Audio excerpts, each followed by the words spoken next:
नमो दिव्यै महादिव्यै शिवाय सततं नमः।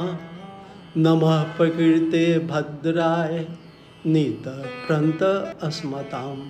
आप समझ गए होंगे कि मैं आज माता के ऊपर ही आपसे चर्चा करूंगा।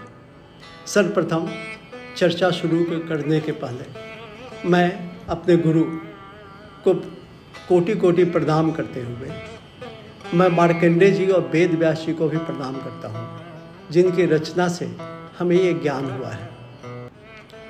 उसके बाद मैं चूँकि शक्ति की जब चर्चा करेंगे तो शिव आएंगे, इसलिए शिव शक्ति स्वरूप में मैं उन्हें प्रणाम करता हूँ। और अब आगे बढ़ते हुए मैं आपको ये कहूँगा कि ये चतुर्मास चल रहा है। इस चतुर्मास में अब हम मध्य को पार कर चुके हैं, और जब मध्य पार करेंगे तो माता का आगमन होता है। तो ये नवरात्रा 3 तारीख से शुरू हो रहा है, और हम आपसे ये कहेंगे कि आप जहाँ भी हों, जिस रूप में भी हों, आप इसे अगर सुन रहे हैं तो एक लाभ अवश्य लें कि इस नवरात्रा में आप किसी भी तरह से माता को स्मरण करें। माता के अनंत रूप हैं और आप किसी भी रूप में उनको स्मरण कर सकते हैं। वो 9 दिन उनकी पूजा कर सकते हैं। मुख्यतः जो हमारे सभ्यता में या हमारे धर्म में प्रचलित है, वो दुर्गा स्वरूप में बहुत लोग उनको, ज़्यादातर लोग ही उनको दुर्गा स्वरूप में पूजेंगे। कुछ जगहों पर निरंतर वो काली स्वरूप में पूजते हैं, और गायत्री परिवार में माता गायत्री स्वरूप में उनकी पूजा की जाएगी। तो आप माता को जिस स्वरूप में भी पूजिए, वो एक ही हैं और वही अनेक हैं। आप जब पढ़ेंगे तो आप पाएंगे कि माता ने खुद कहा है कि एको अहम, हम एक हैं। उन्होंने शुंभ से भी ये बात कही है कि अरे मूर्ख, तुम्हें मैं बहुत नज़र आ रहा हूँ, ये तुम्हारी मूर्खता है। मैं तो हमेशा ही एक थी और मैं एक से ही अनेक होती हूँ, फिर एक हो जाती हूँ। तो मैं आज आपसे प्रथम निवेदन ये था कि आप नवरात्रा को जहाँ तक आपसे संभव हो अपने कार्यक्रम को पूरा करते हुए, क्योंकि स्वधर्म पालन भक्ति है, भगवान कहते हैं यही, इसलिए अपने जिम्मेदारियों को छोड़ करके आप ना करें। अपनी जिम्मेदारियों के साथ आपसे जितना संभव है, अगर आपसे संभव है अच्छी तरह से करना तो वो आप कीजिए, नहीं है तो आप बिल्कुल ही लघु पाठ कर लीजिए, किंतु आप कीजिए कुछ न कुछ जरूर। आपको इसलिए हम ये बात कह रहे हैं क्योंकि ये हमारे व्यक्तिगत अनुभव ही नहीं है, हम इसके लिए आपको प्रेरणा स्रोत देंगे। और हम चले सबसे पहले कि अगर हम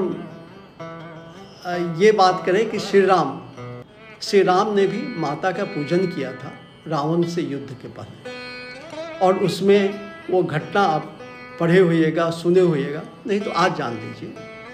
उन्होंने 108 कमल को रखा था पूजन हेतु, किंतु जब भी वो गिनती करते थे, जिस तरह से भी गिनती करते थे, माँ के माया से वो एक घट जाता था।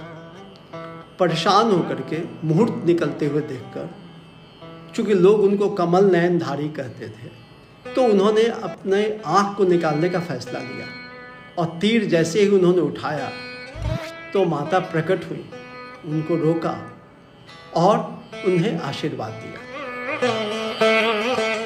अब हम श्री कृष्ण के समय की बात करें तो श्री कृष्ण ने स्वयं पांडवों से कहा कि तुम युद्ध के पहले 9 दुर्गा के पूजन करो।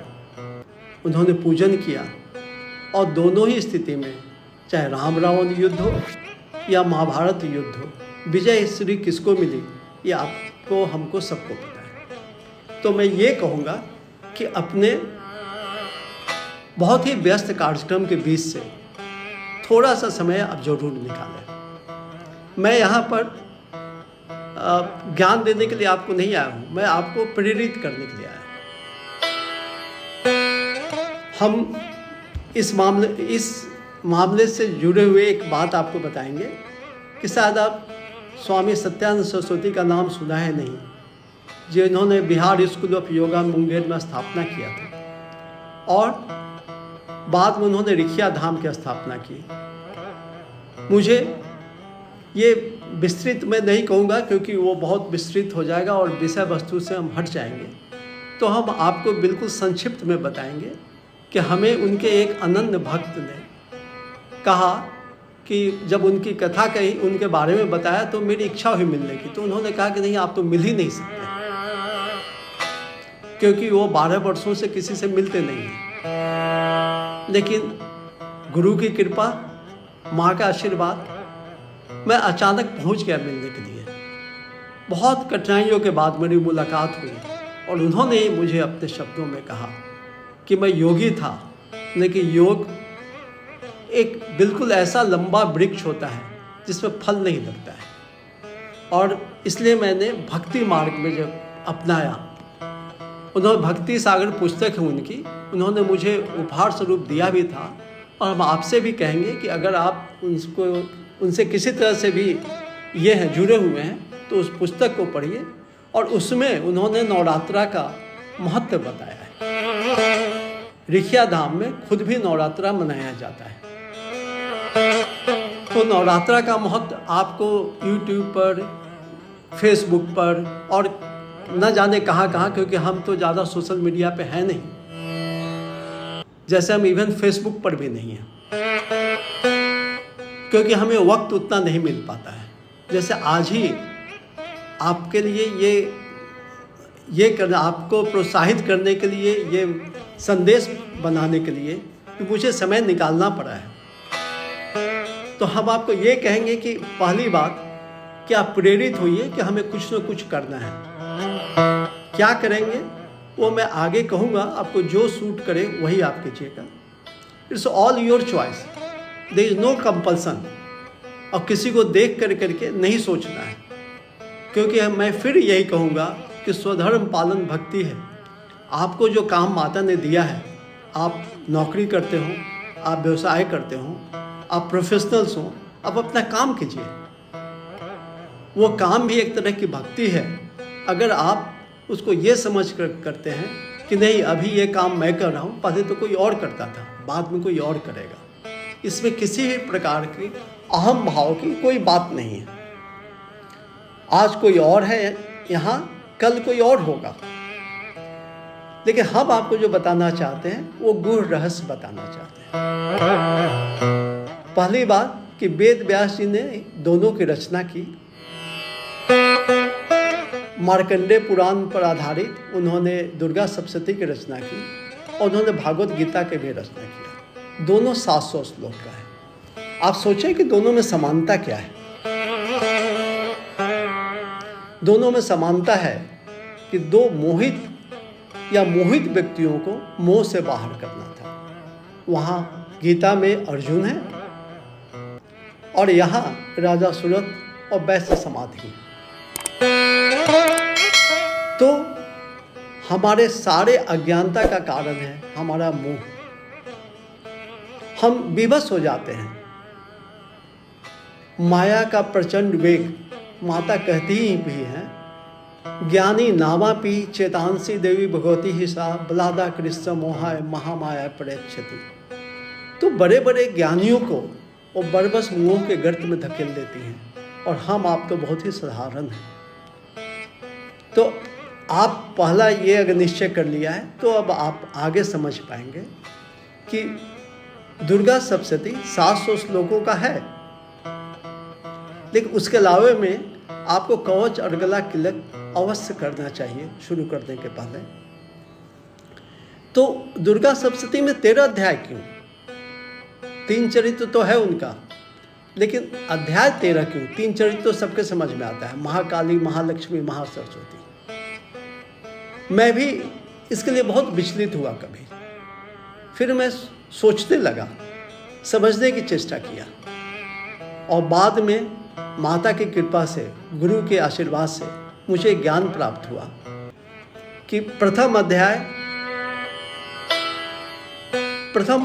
एक पूरा चरित्र है, एक पूरा चरित्र एक अध्याय है, यानी माता एक है।